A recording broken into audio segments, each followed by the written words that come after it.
قرآن پاک میں ہے۔ قرآن پاک کے سارے مضمون، سورہ سارا مضمون بسم اللہ الرحمن الرحیم میں ہے۔ اور سنو، بسم اللہ الرحمن الرحیم کا سارا مضمون بسم اللہ کے حرف با میں موجود ہے، اور اس کے معنی کیا ہے؟ بی کان ما کان و بی یکون ما یکون، یعنی جو کچھ بھی ہے مجھ یعنی اللہ پاک ہی سے ہے، اور جو کچھ ہوگا مجھ یعنی اللہ پاک سے ہی ہوگا۔ اللہ اکبر!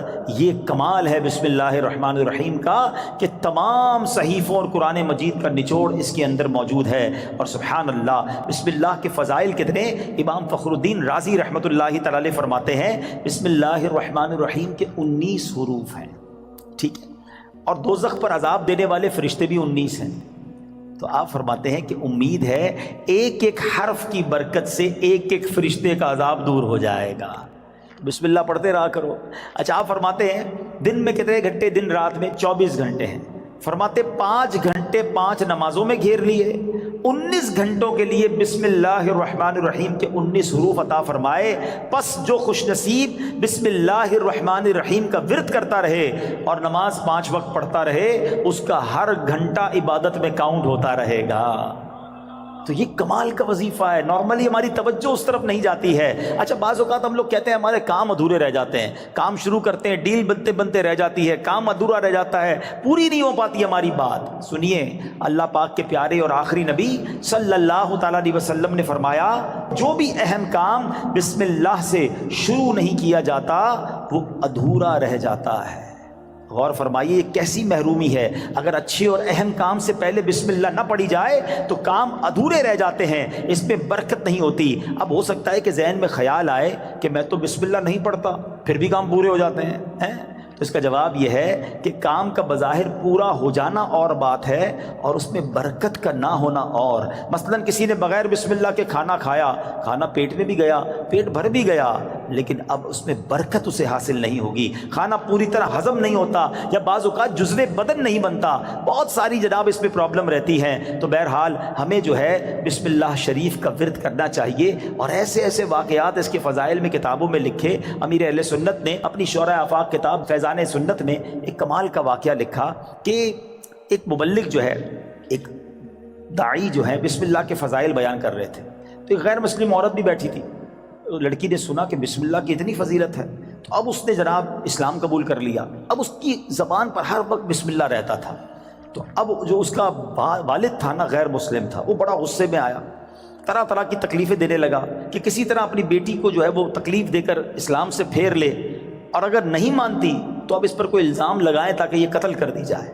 تو لڑکی کا باپ جو بادشاہ کا وزیر تھا، ایک دن اس نے شاہی مہر والی انگوٹھی اپنی بیٹی کو رکھنے کے لیے دی۔ بیٹی نے انگوٹھی لی اور بسم اللہ الرحمن الرحیم کہہ کر انگوٹھی پہلے وصول کی، بسم اللہ الرحمن الرحیم پڑھ کر، اور اس کے بعد اس نے بسم اللہ الرحمن الرحیم پڑھ کر جیب میں ڈال دی۔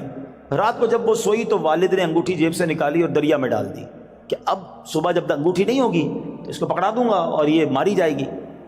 تو اب جیسے ہی وہ انگوٹھی دریا میں ڈالی، اللہ کا کرنا ایسا ہوا کسی مچھلی نے وہ انگوٹھی کو نگل لیا۔ صبح کو ایک شکاری نے جال ڈالا، اتفاق سے وہی مچھلی جال میں آ گئی۔ اس نے لا کر وہی مچھیرے نے اسی وزیر کو وہ مچھلی لا کے تحفے میں دی۔ وہ وزیر جو ہے اپنی بیٹی کو مچھلی دیتا ہے کہ بیٹی اس کو پکاؤ، تو بیٹی نے بسم اللہ الرحمن الرحیم پڑھ کر جو ہے وہ مچھلی کو کھولا، اس کو چاک کیا، اندر وہی انگوٹھی موجود تھی۔ پھر بسم اللہ پڑھی اور انگوٹھی اپنے پاس رکھ لی۔ والد صاحب نے ناشتے کے بعد کہا بیٹی وہ انگوٹھی کدھر ہے؟ بسم اللہ پڑھ کر وہ انگوٹھی واپس کر دی کہ یہ انگوٹھی واپس آ گئی۔ اللہ اکبر! اب باپ حیران کہ یہ کیسے ہوا؟ تو اس نے کہا میں نے تو کوئی بھی کام جو بھی کیا اللہ کے نام سے شروع کرتی گئی، رب نے مشکل سے نکال دیا۔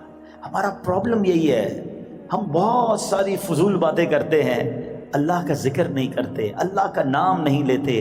اپنے ہر جائز کام سے پہلے بس عادت بنا لو، بسم اللہ الرحمن الرحیم، بسم اللہ الرحمن الرحیم، پھر آپ اس کی انشاءاللہ برکتیں دیکھیں گے۔ سبحان اللہ! یہ جو ہم کھانا کھاتے ہیں نا، اس کے بارے میں آتا ہے کہ کھانے سے پہلے پیارے آقا علیہ الصلوۃ والسلام فرماتے ہیں کہ جس کھانے پر بسم اللہ نہ پڑھی جائے وہ کھانا شیطان کے لیے حلال ہو جاتا ہے۔ یعنی بسم اللہ نہ پڑھنے کی صورت میں شیطان اس کھانے میں شریک ہو جاتا ہے۔ ایک بار کیا ہوا کہ حضرت ابو ایوب انصاری فرماتے ہیں کہ ہم نبی پاک کے ساتھ حاضر تھے، کھانا پیش کیا گیا، ابتدا میں بڑی برکت ہو رہی تھی کھانے میں، اور تھوڑی دیر ہوئی تو بڑی بے برکتی شروع ہو گئی۔ تو ہم نے عرض کی یا رسول اللہ صلی اللہ تعالیٰ علیہ وسلم ایسا کیوں ہوا؟ تو نبی پاک علیہ الصلوۃ والسلام نے فرمایا ہم سب نے کھانا کھاتے وقت بسم اللہ پڑھی تھی، مگر ایک شخص تھوڑی دیر کے بعد آیا اور بغیر بسم اللہ پڑھے کھانے میں شامل ہو گیا، اس کے ساتھ شیطان نے بھی کھانا کھانا شروع کر دیا۔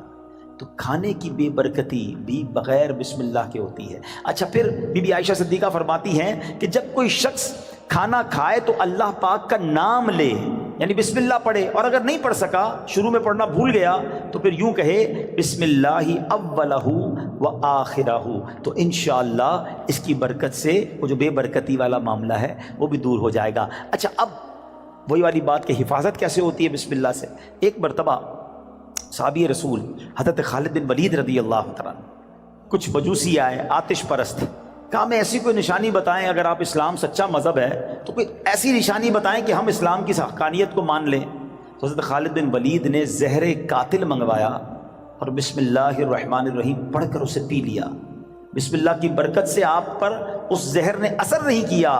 یہ منظر دیکھ کر وہ آگ کی پوجا کرنے والے پکار اٹھے کہ سبحان اللہ، دین اسلام حق ہے، اللہ اکبر۔ وہ یقین تھا نا، اللہ کے ولی صحابی رسول ہیں، بسم اللہ پڑھ کر زہر پی لیا کہ اللہ کے نام سے پی رہا ہوں تو رب حفاظت کرے گا۔ وہ توکل کا لیول تھا کہ زہر نے اثر نہیں کیا۔ تو اے میرے پیارے اسلامی بھائیوں، یہ شان ہے بسم اللہ کی۔ اچھا، صرف کھانے پینے سے پہلے نہیں، ہر کام سے پہلے بسم اللہ پڑھیں۔ اب آپ وضو کر رہے ہیں نا، دیکھیں کتنے ثواب ملٹی پلائی ہو جاتا ہے۔ حضرت ابو ہریرہ رضی اللہ تعالیٰ عنہ راوی ہیں، اور نبی پاک صلی اللہ تعالیٰ علیہ وسلم نے فرمایا اے ابو ہریرہ، جب تم وضو کرو تو بسم اللہ والحمدللہ پڑھ لیا کرو۔ جب تک تمہارا وضو باقی رہے گا اس وقت تک فرشتے تمہارے نامہ اعمال میں نیکیاں لکھتے رہیں گے۔ ہم تو وضو کرتے نماز پڑھ لیتے، لیکن جتنی دیر وضو رہے گا پڑھنا کیا ہے؟ ذرا دوہرا بھی لے میرے ساتھ، بسم اللہ والحمدللہ، بسم اللہ والحمدللہ، بسم اللہ والحمدللہ۔ اچھا، تفسیر نعیمی میں ایک اور جگہ کہاں بسم اللہ پڑھنا ہے، کہتے جو شخص کسی جانور پر سوار ہوتے وقت بسم اللہ اور الحمدللہ پڑھ لے تو اس جانور کے ہر قدم پر اس سوار کے حق میں ایک نیکی لکھی جاتی رہے گی۔ آپ جانور پر سواری نہیں کرتے، گاڑی میں بیٹھتے ہوئے پڑھ لیں بسم اللہ اور الحمدللہ، پھر پوری دعا بھی پڑھ لیں سبحان الذی سخر لنا، اگر وہ یاد ہے، نہیں تو کم از کم بسم اللہ اور الحمدللہ ضرور پڑھ لیں۔